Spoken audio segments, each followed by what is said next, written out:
Hi ಎಲ್ಲರಿಗೂ. ಸಾಮಾನ್ಯವಾಗಿ ಈ ಮರವನ್ನು ಮನೆಯ ಮುಂದೆ ಅಥವಾ ಪಾರ್ಕಲ್ಲಿ ನೆರಳಿಗೋಸ್ಕರ ನೆಟ್ಟಿದ್ದನ್ನು ನೋಡಿರ್ಬೋದು. ಇದಕ್ಕೆ ನಾವು ಗಸಗಸೆ ಮರ ಅಂತ ಹೇಳ್ತೇವೆ. ಸಣ್ಣ ಮಕ್ಕಳಿಗಂತೂ ಈ ಹಣ್ಣು ತುಂಬಾ ಇಷ್ಟ ಇದ್ದೇ ಇರ್ತದೆ. ದೊಡ್ಡವರಿಗೆ ಈ ಮರದ ಬಗ್ಗೆ ಪರಿಚಯ ಉಂಟೋ ಇಲ್ವೋ ಗೊತ್ತಿಲ್ಲ, ಆದರೆ ಮಕ್ಕಳಿಗಂತೂ ಇರ್ತದೆ. ಈ ಗಸಗಸೆ ಮರಕ್ಕೆ ಸಿಂಗಪುರ್ ಚೆರ್ರಿ ಹಾಗೆ ಸ್ಟ್ರಾಬೆರಿ ಟ್ರೀ ಹೀಗೆ ಬೇರೆ ಬೇರೆ ಹೆಸರುಗಳಿಂದ ಕರೀತಾರೆ. ಈ ಸಿಂಗಪುರ್ ಚೆರ್ರಿಯ ಒಳಗಡೆ 100 ಗಸಗಸೆ ಬೀಜಗಳು ಇರೋದ್ರಿಂದ ಇದಕ್ಕೆ ಗಸಗಸೆ ಮರ ಅಂತ ಹೆಸರು. ಇಷ್ಟೇ ಅಲ್ಲದೆ ಈ ಮರದಲ್ಲಿ ಬಿಡುವಂತಹ ಹೂಗಳು ಸ್ಟ್ರಾಬೆರಿ ಹಣ್ಣಿನ ಹೂಗಳನ್ನು ಹೋಲೋದ್ರಿಂದ ಇದಕ್ಕೆ ಸ್ಟ್ರಾಬೆರಿ ಟ್ರೀ ಅಂತ ಹೆಸರು. ತುಂಬ ಕಡಿಮೆ ಸಮಯದಲ್ಲಿ ಬೇಗ ಬೆಳೆಯುವಂತಹ ಮರ, ಹಾಗಾಗಿ ಇದನ್ನು ಮನೆಯ ಮುಂದೆ ಕಾರನ್ನು ಪಾರ್ಕ್ ಮಾಡಲಿಕ್ಕೋಸ್ಕರ ನೆಡ್ತಾರೆ. ಹಾಗೆ ಮನೆಯ ಮುಂದೆ ಅಥವಾ ಪಾರ್ಕಲ್ಲಿ ನೆರಳು ಬೇಕಾ, ಈ ಮರವನ್ನು ನೆಡಿ. ಈ ಮರ ವಿಶಾಲವಾಗಿ ಹರಡಿ ನೆರಳನ್ನು ಕೊಡ್ತದೆ. ಈ ಗಸಗಸೆ ಮರದ ಹಣ್ಣುಗಳು ಚೆರಿ ಮಾದರಿಯಲ್ಲಿ ಇರ್ತದೆ. ಅನೇಕ ಆರೋಗ್ಯಕ್ಕೆ ಬೇಕಾಗುವಂತಹ ಔಷಧೀಯ ಗುಣಗಳು ಈ ಹಣ್ಣಲ್ಲಿ ಉಂಟು. ಈ ಹಣ್ಣನ್ನು ಸೇವನೆ ಮಾಡೋದ್ರಿಂದ ರಕ್ತದಲ್ಲಿರುವಂತಹ ಸಕ್ಕರೆ ಅಂಶವನ್ನು ಕಡಿಮೆ ಮಾಡ್ಕೊಳ್ಬೋದು. ಹಾಗಾಗಿ ಮಧುಮೇಹಿಗಳಿಗೆ ಇದು ತುಂಬ ಒಳ್ಳೆಯದು. ಹಾಗಾಗಿ ಇದರಲ್ಲಿ ಯಾವುದೆಲ್ಲ ವಿಟಮಿನ್ಸ್ ಉಂಟು ಅಂತ ಹೇಳಿ ನೋಡುವ.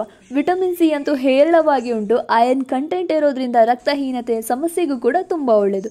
ಕ್ಯಾಲ್ಸಿಯಂ ಅಂಶವು ಹೇರಳವಾಗಿ ಇರೋದ್ರಿಂದ ಮೂಳೆಗಳ ಆರೋಗ್ಯಕ್ಕೆ ಒಳ್ಳೆಯದು.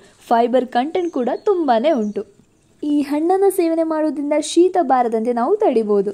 ಈ ಗಸಗಸೆ ಮರದ ಎಲೆಯನ್ನು ಕೂಡ ಅಧ್ಯಯನ ಮಾಡುವಾಗ ಅದರಲ್ಲಿ ಆ್ಯಂಟಿ ಕ್ಯಾನ್ಸರ್ಸ್ ಗುಣ ಉಂಟು ಅಂತ ಹೇಳಿ ಗೊತ್ತಾಗಿದೆ. ಹಾಗಾಗಿ ಇನ್ನು ಮುಂದೆ ಕ್ಯಾನ್ಸರನ್ನು ಗುಣ ಮಾಡುವಂತಹ ಕ್ಷೇತ್ರದಲ್ಲಿ ಕೂಡ ಇದನ್ನು ಬಳಸುವಂತಹ ಸಾಧ್ಯತೆ ಉಂಟು. ಇದರ ಎಲೆಗಳನ್ನು ಹಾಗೇ ತಿನ್ನೋದಲ್ಲ, ಆದರೆ ಚಹಾದ ರೀತಿಯಲ್ಲಿ ಮಾಡಿಕೊಂಡು ಕುಡಿಯುವಂಥದ್ದು. ಇದನ್ನು ಚಹಾದ ರೀತಿಯಲ್ಲಿ ಸೇವನೆ ಮಾಡೋದ್ರಿಂದ BP ಕೂಡ ಕಡಿಮೆ ಮಾಡ್ಬೋದು ಅಂತ ಹೇಳ್ತಾರೆ.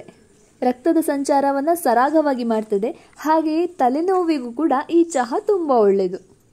ವಿಟಮಿನ್ ಬಿ ಹಾಗೆ ಪ್ರೋಟೀನ್ ಕೂಡ ಹೇರಳವಾಗಿ ಉಂಟು.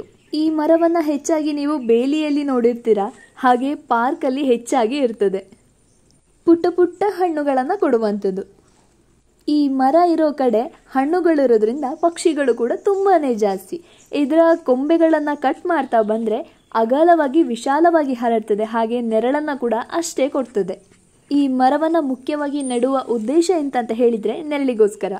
ಹಾಗಾಗಿ ಇವತ್ತಿನ ವಿಡಿಯೋದಲ್ಲಿ ನಾನು ಈ ಗಸಗಸೆ ಮರ, ಸಿಂಗಪುರ್ ಚೆರ್ರಿಯ ಬಗ್ಗೆ ಒಂದಷ್ಟು ಮಾಹಿತಿಯನ್ನು ಈ ವಿಡಿಯೋದಲ್ಲಿ ಹಂಚಿದ್ದೇನೆ.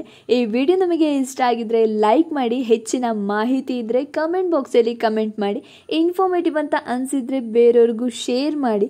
ಸಬ್ಸ್ಕ್ರೈಬ್ ಮಾಡದೆ ನೋಡ್ತಿರುವವರು Nature's Flavours Hub Kannada videos ಚಾನಲ್ನ ಸಬ್ಸ್ಕ್ರೈಬ್ ಮಾಡಿ. ಹಾಗೆ ಯಾವುದೇ ಪ್ಲ್ಯಾಂಟ್ ಬಗ್ಗೆ ನಿಮಗೆ ಗೊತ್ತಾಗಬೇಕು ಅಂತ ಹೇಳಿದರೆ ಕಮೆಂಟ್ ಬಾಕ್ಸಲ್ಲಿ ಕಮೆಂಟ್ ಮಾಡಿ. Thanks for watching. Bye bye.